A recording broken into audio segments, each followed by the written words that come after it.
Olá, boa noite! Último dia do Bernoulli Reload. Já estamos querendo mais, não é mesmo? Mas ainda dá tempo de participar. Lembrou de alguém que ainda não está com a gente aqui? Manda o link que está aí no chat para ele ou para ela. Não podemos deixar ninguém de fora, não é mesmo? O Bernoulli Reload é gratuito e aberto para a participação de educadores, pessoas que gostam de aprender, pais, estudantes. É um evento para todos. O Reload é um convite para revolucionar o futuro da educação. Venha com a gente! Relembrando, nós estamos em um espaço montado especialmente para o nosso evento, cumprindo todos os protocolos de segurança e cuidando de todas as pessoas aqui envolvidas. Tudo pensado para que você receba aí na sua casa, no seu escritório, onde você estiver, o melhor conteúdo com toda a segurança. Nosso último dia de Reload, o Bernoulli Reload trouxe um momento para reprogramar as nossas verdades e recarregar as novas ideias.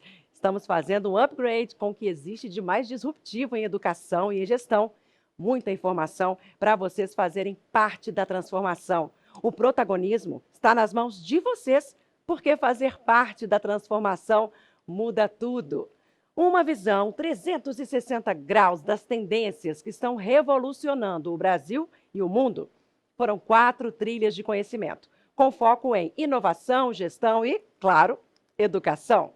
Venha com a gente nessa última trilha. Vamos mergulhar em 2 temas fundamentais: bilinguismo e habilidades socioemocionais, temas relevantes para todos. E o Bernoulli Reload é o maior evento do Bernoulli Sistema de Ensino, que acontece anualmente. Mas ao longo do ano são inúmeros outros eventos, formações, lives. Siga nossas redes, acompanhe nossa programação e participe.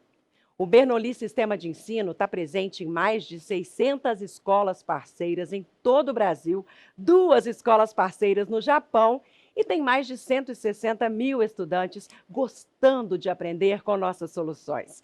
O Bernoulli integra o Bernoulli Educação, que nasceu do propósito dos seus fundadores de criar uma escola que despertasse a paixão por aprender. 20 anos depois, se mantém firme nesse propósito e na crença de que a educação tem o poder infinito de transformar vidas. É nesse intuito que segue inovando, criando e produzindo soluções pedagógicas para seus parceiros.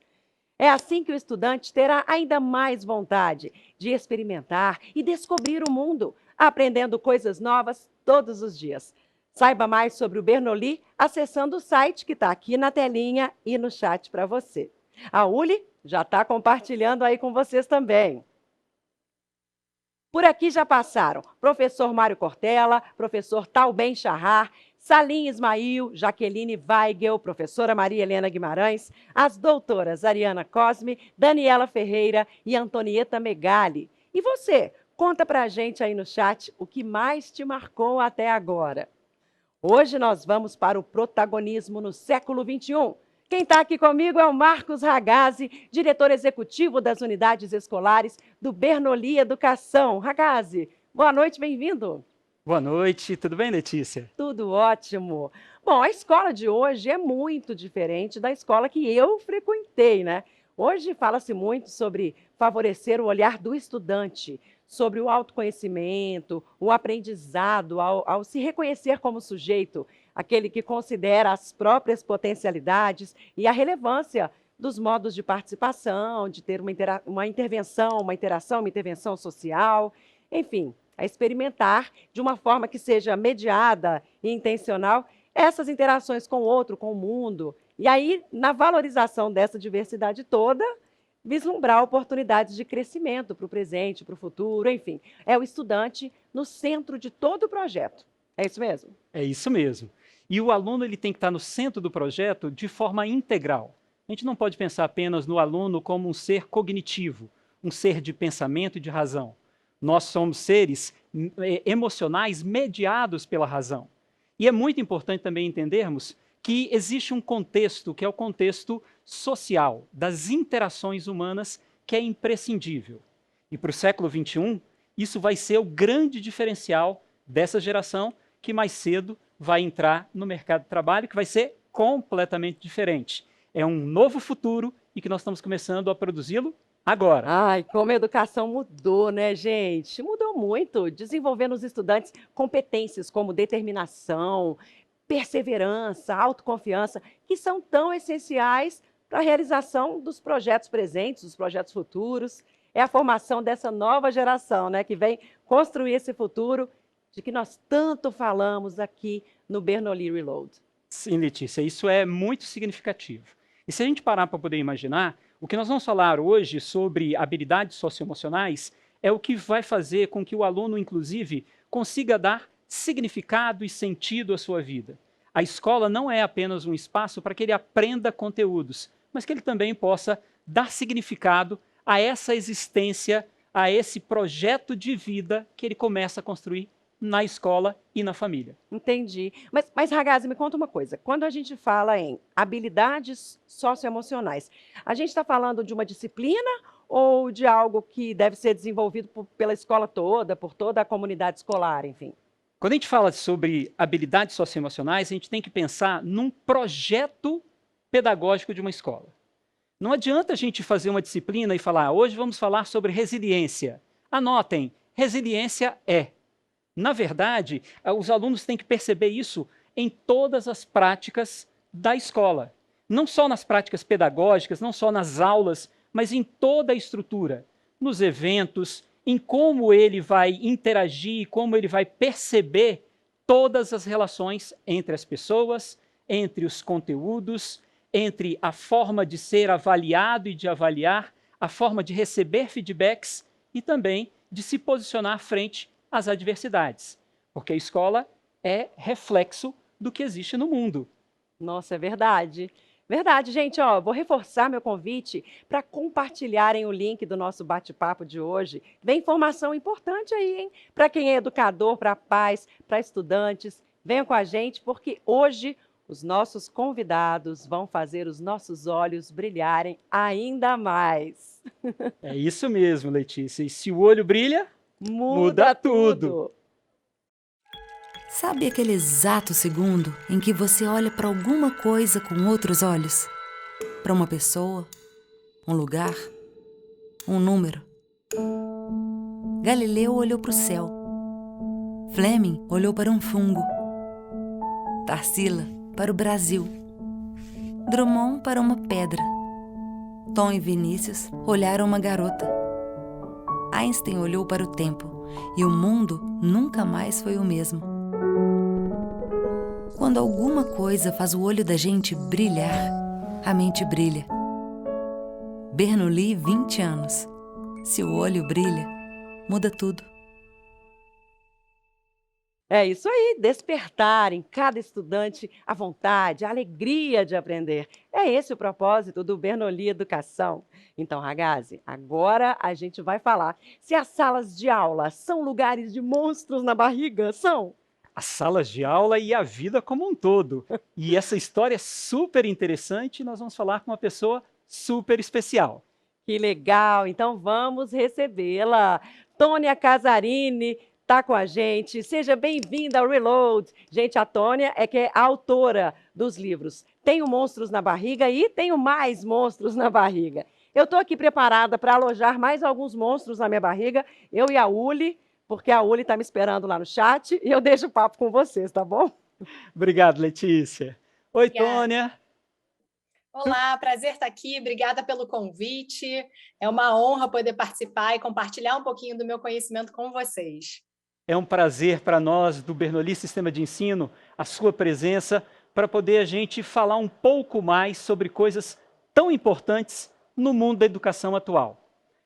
Tônia, eu vou começar falando para você sobre duas ideias que descrevem bem o ser humano, que dizem o seguinte, que nós somos frutos da interação com o outro e também que nós somos seres emocionais mediados pela razão. E quando a gente fala sobre isso, a gente está assumindo a importância das habilidades socioemocionais na escola e na família. E o que são essas tais habilidades socioemocionais e quais são as dimensões dessas habilidades? Conta um pouquinho para a gente. Bom, legal. Bom, eu fiz mestrado em desenvolvimento dessas habilidades socioemocionais, né, na Universidade de Columbia, em Nova York. E quando a gente fala de habilidades socioemocionais, a gente sabe que elas não são separadas do lado cognitivo, né? Elas são integradas. Então, acho que isso é importante falar, porque existe uma confusão entre o cognitivo e o não cognitivo, né? E essa separação. E o que eu quero trazer aqui de mais importante é essa integração. Somos seres integrais e somos seres emocionais e racionais ao mesmo tempo, e isso traz toda a beleza e a complexidade do ser humano, né? E essas competências socioemocionais, elas estão relacionadas com a gente mesmo, com o eu, né? Eu gosto de dividir assim e explicar desse jeito. Então, o autoconhecimento, a consciência das nossas próprias emoções, quem a gente é, nossos valores, objetivos, motivações. O outro, né? E as relações com o outro, como é que o outro se transforma em nós, né? Porque o outro, ele é separado, mas quando ele se transforma em nós, existe uma relação aí, uma conexão humana. E também o mundo, né? Eu gosto de trazer a metáfora de uma gota pingando no oceano, e ela faz aquele efeito cascata, daqueles círculozinhos de água, né? E o primeiro círculo seria o do eu, um pouquinho mais largo o do nós e um pouco maior o do mundo, que por mais que a gente não tenha tanta consciência, muitas vezes a gente não consegue ver o impacto dessa pequena ondinha lá na outra praia, a gente tem o impacto no mundo, né? Como a gente se comporta, como a gente se relaciona, e nossas tomadas de decisão também têm impacto no mundo. Então, as competências socioemocionais são esse conjunto de competências relacionadas ao eu, ao outro e ao mundo. E elas são super importantes porque nós estamos inseridos nesse mundo e nos relacionando conosco e com os outros o tempo todo. Não é isso, Tônia? Perfeito. Tônia, a BNCC nos trouxe aprendizagens essenciais. Aprendizagens essas que devem assegurar os direitos de desenvolvimento das crianças, dos adolescentes e de todos os alunos da educação básica. E ela traz, na sua competência número 8, nesse documento, na página 12, que ela diz que é a competência do autoconhecimento e do autocuidado, que se refere a conhecer-se, apreciar-se e cuidar da saúde física e emocional, compreendendo-se na diversidade humana e reconhecendo as suas emoções e as dos outros com autocrítica e capacidade de lidar com elas. Tônia, e como a gente faz para colocar esse direito estabelecido pela BNCC em prática nas nossas salas de aula? Essa é sempre uma pergunta e um desafio, sempre que eu recebo isso. Eu já desenvolvi currículo para diversas escolas, tanto privada quanto pública, tanto no Brasil quanto fora do Brasil, e em vários países diferentes. E eu sempre gosto de trazer essa questão de forma integrada com as outras matérias, né? Com as outras disciplinas. É claro que se você pode ter uma disciplina de competência socioemocional, mas ela por si só não é suficiente, porque a integração, a gente tem que dar várias oportunidades para o aluno para desenvolver, né, as competências. Então, não é uma aula sobre empatia que o aluno vai sair empático. Seria ótimo e incrível, mas isso não acontece, eu queria deixar isso muito claro. Nem um conjunto de aulas únicas ao longo do ano. Então, essa integração é muito importante. Então, a gente pode unir, por exemplo, exercícios de, por exemplo, produção textual para falar sobre a história de vida de cada aluno, né? Ou fazer junto com entrevistas com os familiares para eles saberem as histórias. Isso tudo traz o autoconhecimento dele, ele contar, a narrativa é importante, como é que ele conta essa história, né? Para o autoconhecimento. Eu brinco de que a gente precisa fazer também a alfabetização emocional das crianças, né? E dos adultos também. O livro tem o Monstros na Barriga e tem Mais Monstros na Barriga, vem com esse propósito, né? A gente é muito limitado no nosso vocabulário emocional. Então, como é que a gente dá várias possibilidades para a criança? Pode ser por meio de rodas de conversa no início da aula, falar sobre quais são as emoções que sentem, ou interpretação textual também, o que você acha que esse personagem sentiu, ou própria história, né? O que você acha que esse líder sentiu para ele declarar guerra a um ou outro país. Eu acho que isso tudo está integrado, né? E eu acho que isso é muito importante a gente integrar, porque quando a gente integra, a gente dá várias oportunidades do aluno de praticar. E essas oportunidades fazem com que ele se desenvolva. A gente sabe que uma única aula, uma única oportunidade não faz a gente aprender. E, Tônia, é muito significativo quando a gente fala sobre a escola, que a gente entenda que desde a hora que o aluno pisa na sala de aula, ou ele pisa na porta da escola, a gente tem que praticar essas habilidades socioemocionais. E não pode ser só no mundo da teoria. E como você falou muito bem, a gente tem que sempre pensar em dar oportunidade de prática. Eu acho que essa prática ela é significativa. Se a gente tem uma disciplina, se a gente tem um material, se a gente tem um projeto socioemocional multidisciplinar, isso é significativo. Mas se a gente não, em cada atitude cotidiana, não pedir a essas crianças, a esses adolescentes que façam uma reflexão, isso vai ficar mais complexo. Você também acha que isso é significativo dos diretores de escola, dos coordenadores, dos supervisores pensarem sobre isso também? Perfeito. A gente fala muito das competências socioemocionais para os alunos, né? Mas nós, adultos, também precisamos desenvolver, e fomos crianças que não tivemos a oportunidade de ter essas competências desenvolvidas na escola, né? Então, acho que isso é fundamental, a gente trabalhar não só as crianças, né, os alunos, mas também toda a equipe pedagógica, os professores, toda a equipe da escola, né, para desenvolver as competências socioemocionais. Eu lembro que um dos meus primeiros estágios foi numa escola em Nova York, uma escola bem que atendia, né, uma escola pública que atendia um grupo de pessoas que tinha condições muito difíceis, muito vulneráveis, né, na cidade.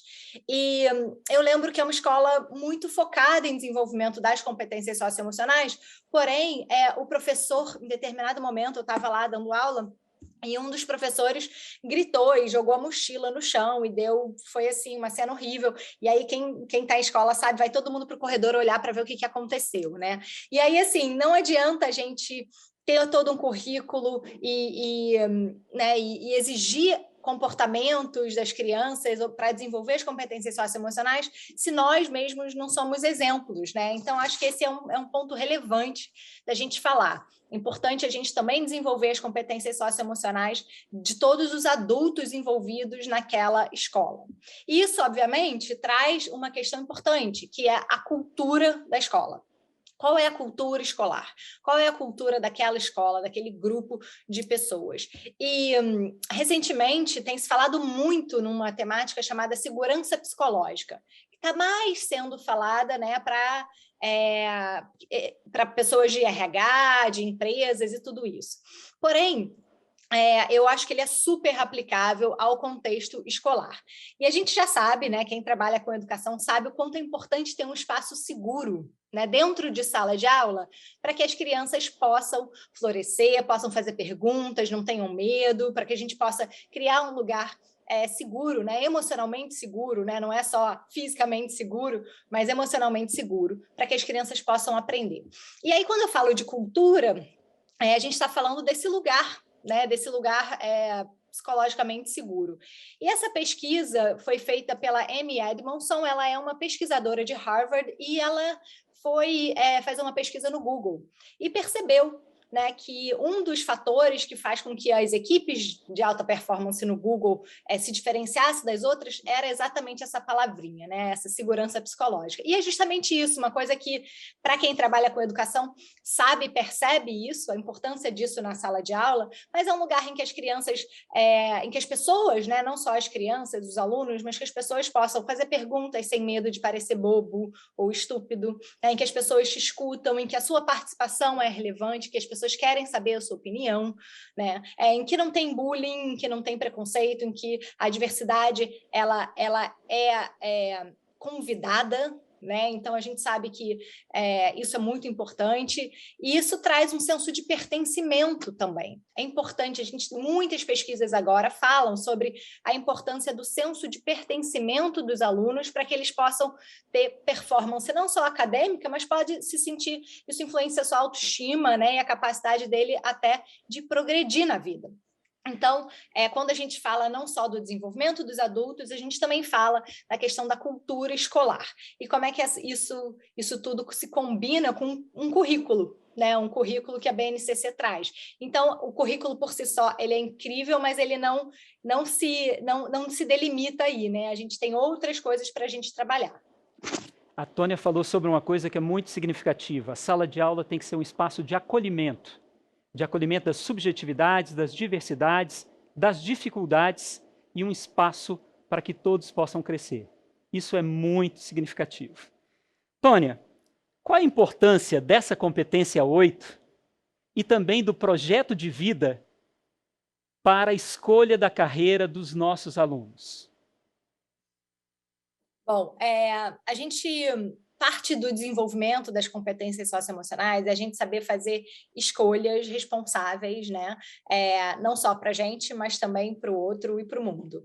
Né? Acho que isso é muito importante a gente falar. Então, quando essa competência traz sobre o autoconhecimento, a gente saber quem a gente é, o que a gente valoriza, quais são os nossos valores, e, obviamente, a gente vai desenvolvendo isso ao longo da vida.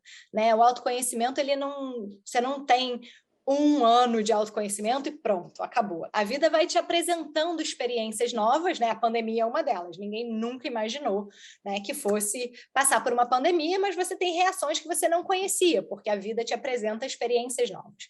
Né? Então, é um trabalho de vida inteira, mas que a gente pode começar a trabalhar de forma intencional em sala de aula. E aí eu coloco foco nessa palavra intencional, porque é muito importante a gente, enquanto educador, falar sobre a intencionalidade. Muitas vezes a gente divide a turma em grupo, vamos fazer trabalho em grupo, mas sem a intencionalidade de desenvolver a competência de ouvir o outro, a competência de não ter sua ideia escolhida como a ideia que vai ser apresentada no trabalho final, por exemplo, né?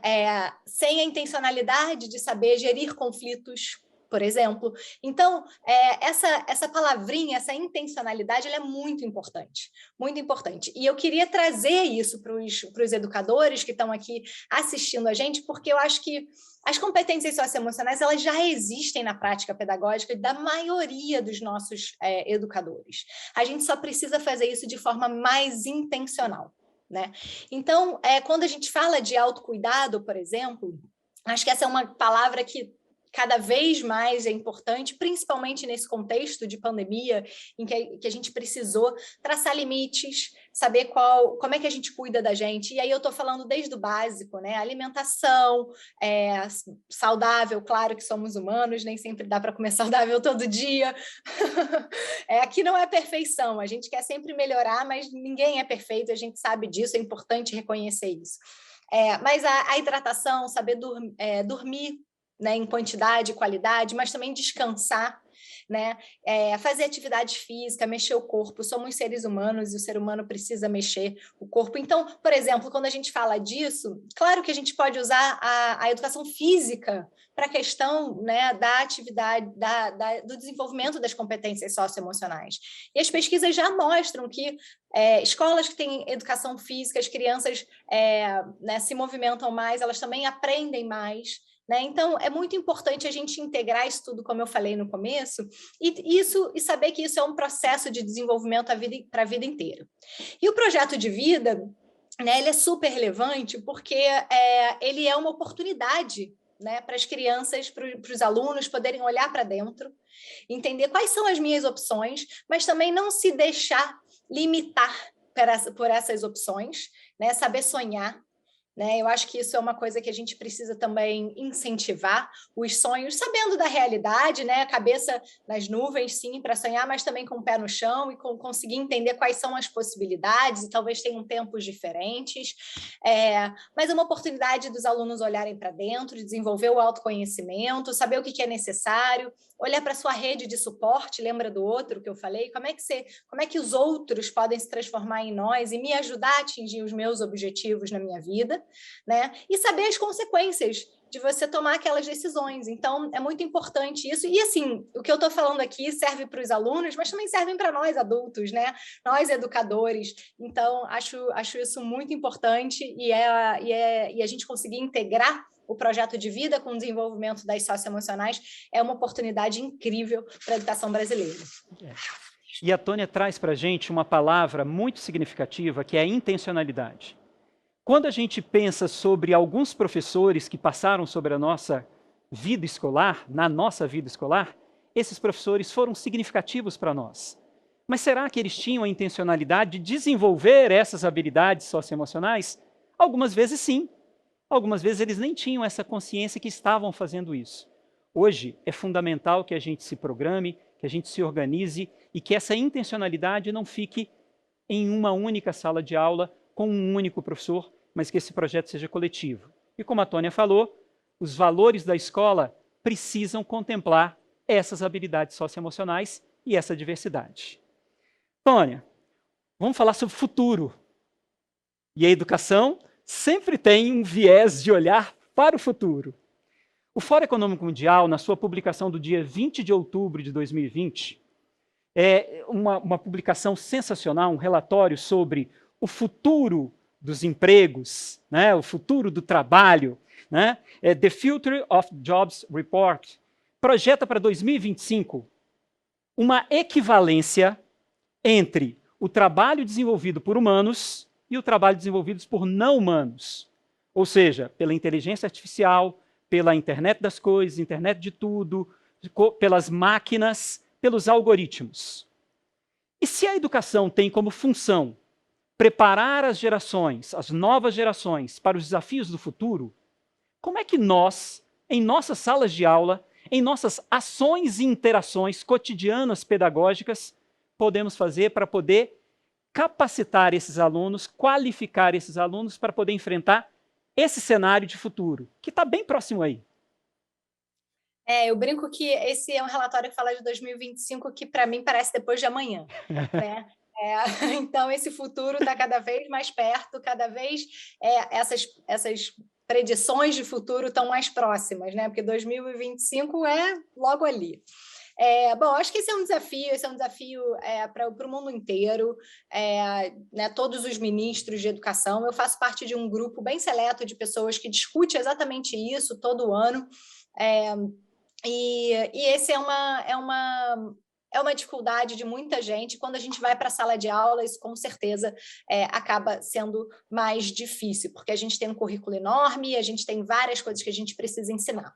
Porém, eu acho que tem um benefício incrível disso, que é quanto mais a tecnologia se desenvolve, mais humano a gente precisa ser, mais desenvolvimento dessas competências socioemocionais a gente precisa ter, para poder se adaptar, para poder ter inteligência emocional e não pirar, né, e ter certeza que a gente tem essa saúde mental. Se você olha para trás, em 2006, que também foi anteontem, né, não existia WhatsApp, não existia iPhone, não existia iPad, não existiam várias tecnologias que hoje a gente usa praticamente todo dia, né? Então, eu gosto de falar disso porque a gente vê que num curto espaço de tempo essas tecnologias tomam conta da nossa vida. E quando eu vim para os Estados Unidos, eu ganhei um prêmio e em 2017 eu passei um tempo na sede da NASA para aprender sobre as tecnologias exponenciais, e aí inteligência artificial, impressão 3D, internet das coisas. E, gente, eu não sabia nada e eu ainda falava, gente, eles erraram, eles escolheram a pessoa errada para ganhar esse prêmio no Brasil, porque eu sou aquela pessoa que não entendo muito dessas coisas. Aprendi muito durante esses 3 meses, mas eu realmente não sabia. E eu ouvi deles o seguinte: a gente te deu esse prêmio porque a gente sabe o quanto é importante a gente desenvolver essas habilidades humanas para um futuro que é cada vez mais tecnológico. E eu brinco que a gente precisa desenvolver a tecnologia humana, né? Por alguns motivos. Quem está por trás da tecnologia, fazendo os algoritmos, fazendo os códigos, né, que a gente acaba sendo exposto, são pessoas. né? Então, quem são essas pessoas? Somos nós, humanos, e a gente precisa ter responsabilidade sobre isso.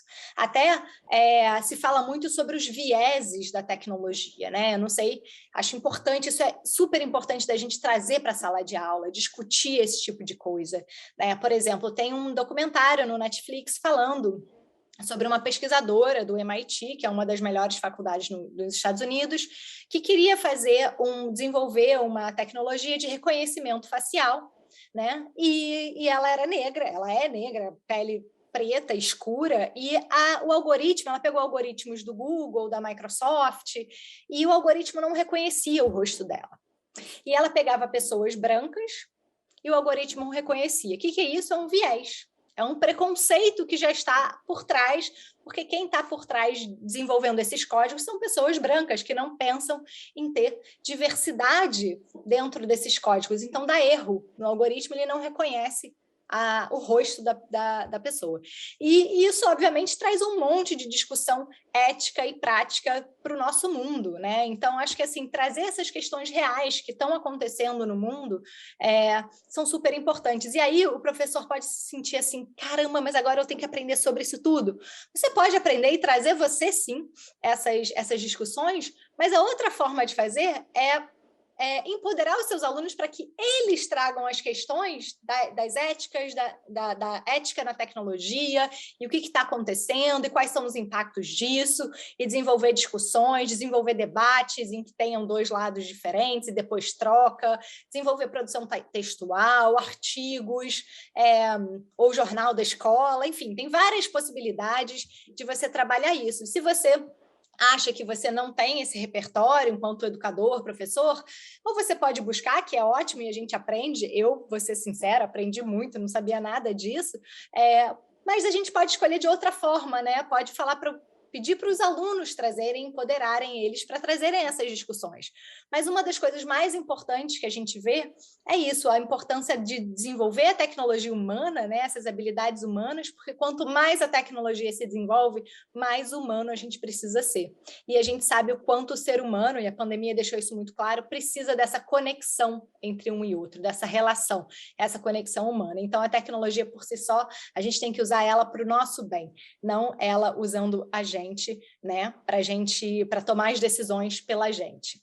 E um exemplo interessante também, eu gosto muito de ler, eu leio muito, até quem quiser, eu criei um clube da leitura gratuito, é só entrar lá no Instagram, @TôniaCasarim, tem um link na bio para você se inscrever, vocês estão todos convidados, mas eu amo ler, e eu leio no Kindle, que é aquele aparelhozinho, né, porque eu me mudei muito, então vários livros, agora tem todos os meus livros no aparelho. E aí, eu estava olhando uma vez as recomendações que a Amazon, né, que é aquela grande empresa, eu compro muito livro na Amazon, o Kindle é da Amazon, estava vendo que recomendações a Amazon me deu para ler os livros. E eu olhei um print screen, né, que eu tinha feito na tela de um tempo atrás e vi que dos 6 livros que ela me indicou, sei lá, 3 meses atrás, 4 deles eu tinha lido. E eu falei, caramba, a dúvida é, será que eu comprei o livro porque a Amazon me recomendou? Ou será que eu realmente queria ler aquele livro? Ou será que o algoritmo dela é tão bom, né, que ela já escolhe para mim, eu já confio logo, né, no que ela está escolhendo do que eu mesma vou escolher? Né? Eu brinco que essa é uma questão, uma discussão que a gente precisa ter. Será que eu realmente estou escolhendo meus livros ou é a Amazon que está escolhendo por mim? Então, acho que são questões que dá para a gente discutir em sala de aula e são super ricas e tem vários exemplos. Então, basta pesquisar um pouquinho ou então pedir para os seus alunos trazerem. O protagonismo nesse processo ele é fundamental. Ou seja, é o aluno colocando a mão na massa, descobrindo e se descobrindo. Tônia, nós estamos vivendo um momento singular na história da humanidade. Estamos vivendo um momento de aulas remotas e ou semipresenciais, devido à pandemia de Covid-19. O que as escolas e as famílias, individualmente ou em parceria, podem fazer para que esse aprendizado seja mais eficaz, efetivo e eficiente? Bom, essa pergunta eu recebo praticamente todos os dias, né? Acho que esse é um momento único. A gente achou que fosse ser uma corrida de 100 metros, está mais para uma ultramaratona, né? E a gente já teve Os professores tiveram que se adaptar rapidamente, e isso tudo mexeu muito com a forma da gente dar aula e ensinar, e com a vida das pessoas, das famílias, dos alunos, né? Então, acho que assim, essa é uma pergunta super importante. Uma coisa que eu costumo falar é da importância da gente acolher essa volta, acolher as pessoas e criar esse lugar seguro, de novo, né, de acolhimento. E aí eu falo dos alunos, sim, porque cada um experienciou essa pandemia de forma diferente, com lutos, com medos, com insegurança financeira, com uma consciência muito maior da saúde. As crianças perderam familiares, os pais, as famílias também perderam amigos, familiares, quando não pessoas da própria família próxima, a questão econômica e financeira. Então, como é que a gente volta? A gente não pode voltar ignorando isso. Acho que o maior erro que pode acontecer é a gente ignorar isso. Então, assim, primeiro, a gente tem um acolhimento. E o acolhimento não é só dos alunos, também dos professores. Os professores também viveram a pandemia. Os diretores, os coordenadores, todo mundo viveu essa pandemia. Então, como é que a gente cria esse lugar de acolhimento? Podem ser reuniões, né, ou presenciais ou online, depende. A gente agora já se adaptou online, não é a mesma coisa, mas a gente, né, junto com os protocolos de segurança, o que pode ser feito ou do lado de fora, mas acolher. E esse acolhimento passa muito por ouvir. Tá? Eu recebo muitas perguntas de professores e educadores falando, caramba, mas o que eu preciso fazer? Eu não sou psicólogo, eu não sei, pode vir várias coisas. Tudo bem, você precisa ter coragem para ouvir coisas difíceis. E muitas vezes só o ouvir já é um acolhimento, ouvir as famílias, né, perguntar para elas e também compartilhar. Quando a gente sabe, né, quando a gente compartilha e a gente é vulnerável também nessa troca, isso gera uma conexão humana. Você também dizer como é que foi a pandemia para você, quais foram as suas dificuldades, quais são seus maiores medos agora nessa volta. Porque tem muita gente que ainda tem medo por diversas questões, diversos motivos, ou porque tem familiares com comorbidade, ou então por ser uma população mais sensível e propensa ao vírus. A gente tem uma nova variante acontecendo no mundo, então assim, tudo ainda é muito incerto, mas a gente trazer esse acolhimento nesse retorno das aulas é muito importante, e a gente não pode ignorar isso. Né? E os professores, né, acho que também fazem parte disso, e ter uma questão do autocuidado, quais são os seus limites, quais são os seus cuidados, e ter compaixão pelo outro, pelas famílias, né, pelos alunos. Eu acho que uma das grandes coisas que a pandemia ensinou para a gente foi a diferença entre empatia e compaixão. A empatia, a gente sente o que o outro sente e a gente consegue entender o que o outro está sentindo. A compaixão, a gente é um segundo passo, a gente pode fazer alguma coisa. E esse alguma coisa pode ser simplesmente ouvir ou ter acolhimento. Né? Isso é uma das necessidades básicas do ser humano, a gente poder ouvir, se sentir ouvido. Então, é muito importante isso. E eu não quero que nenhum educador aqui sinta que tem a obrigação de querer resolver o problema de todos os familiares, de todas as crianças, porque eu sei como é que é. Eu já tive nesse lugar de sala de aula, às vezes a gente fica um pouco... É muita informação, a gente quer ajudar, mas você não tem necessariamente essa obrigação. Só o ouvir já é muito importante. Então, não se sinta também pressionado e com esse peso nas costas de ter que resolver o problema de todo mundo. Ouvir e dizer para o outro, eu entendo como deve estar sendo difícil, ou como foi difícil, eu estou aqui se você precisar compartilhar, e o que eu puder fazer por você, você me fala. Só isso, né, já pode ajudar muito as pessoas nessa volta às aulas. Em outras palavras, né, Tônia? A educação socioemocional está, inclusive, nesse acolhimento. Perfeito. A escola, muitas das vezes, nos ensinou que, realmente, nós devíamos ser fortes e acreditarmos, como educadores, como diretores, que nós deveríamos ser super-homens, super-mulheres, com capas de super-heróis.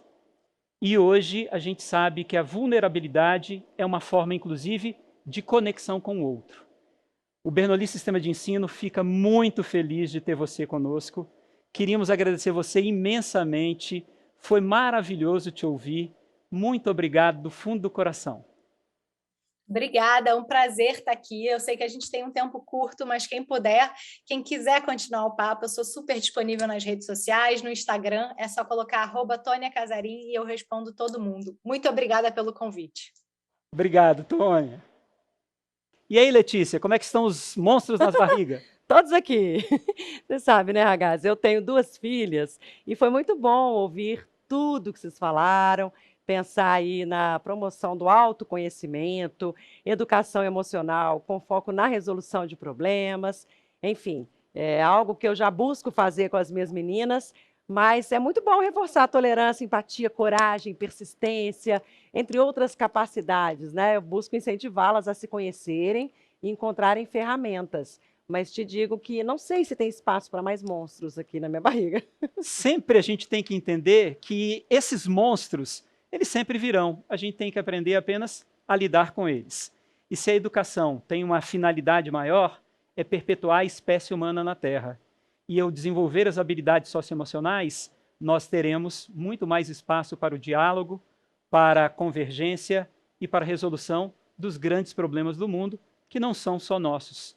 Isso é extremamente importante. É verdade. Vamos seguir, mas vamos seguir com qualidade, cada vez mais conscientes, né? Verdade, foi muito bom. Ragazzi, fica comigo, por favor, agora, porque a gente vai fechar o primeiro bloco, né? Vai ser um intervalo bem rapidinho.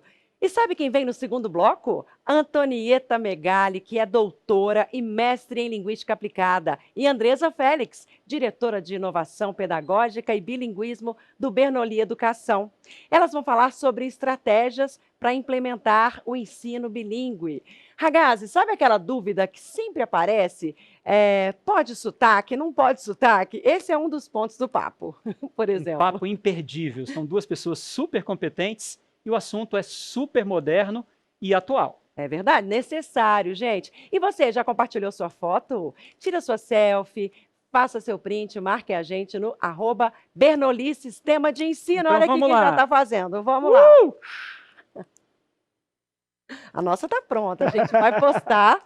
Você vai ver a nossa lá, a gente quer ver a sua, tá bom? A gente vai conferir já já quem já está participando. Daqui a pouco tem mais, a gente volta logo.